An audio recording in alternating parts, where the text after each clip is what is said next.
ഉത്തരമാറ്റിലാണെങ്കിൽ നവീൻ്റെ മനസ്സിലാണെങ്കിൽ ഒന്നിക്കേണ്ടവർ തന്നെ ഒന്നിക്കണമെന്ന ആഗ്രഹമാണെന്ന് കാണാനായിട്ട് സാധിക്കും.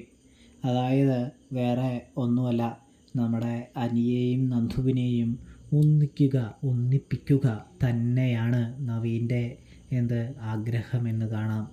കൂടാതെ തന്നെ താനിപ്പോൾ പിന്മാറിയാൽ നന്ദുവിന് വേറൊരു വിവാഹം ആലോചിക്കുന്നത് കൊണ്ട് തന്നെ നന്ദുവിന് അനിയെയും വേർപിരിയേണ്ടി വരുമെന്നത് കൊണ്ട് തന്നെയാണ് നമ്മുടെ നവീൻ ഇപ്പോൾ കള്ളത്തരമൊന്നും പൊളിക്കാത്തതെന്ന് കാണാട്ടോ. ഇവിടെയാണെങ്കിൽ നമ്മുടെ ആദർശ് പറഞ്ഞിട്ടും നമ്മുടെ നവീൻ കേട്ടില്ല എന്ന് നയനയോട് പറയുമ്പോൾ ഇനി എന്താണെന്ന് വെച്ചാൽ അവരുടെ വിധി പോലെ വരട്ടെ ആദർശേട്ടാ, നമുക്ക് എന്തു ചെയ്യാനായിട്ട് കഴിയുമെന്ന് ചോദിക്കുന്നത് കാണാൻ സാധിക്കുന്നുണ്ട്. അതുകൊണ്ട് തന്നെ നമുക്കിപ്പോൾ ഒന്നും ചെയ്യേണ്ടതില്ല എന്ന് പറയുന്നത് കാണാൻ കഴിയും. അവർ ഒന്നിക്കാൻ വിധിച്ചിട്ടുള്ളവരാണെങ്കിൽ ഒന്നിക്കട്ടെ എന്ന് പറയുന്നൊരു കാഴ്ച കാണാനായിട്ട് സാധിക്കും.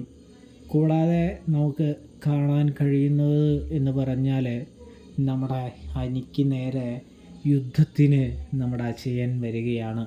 നന്ദുവിനെ മറക്കണമെന്നാണ് അച്ഛൻ്റെ ആവശ്യമെന്ന് കാണാനായിട്ട് കഴിയും.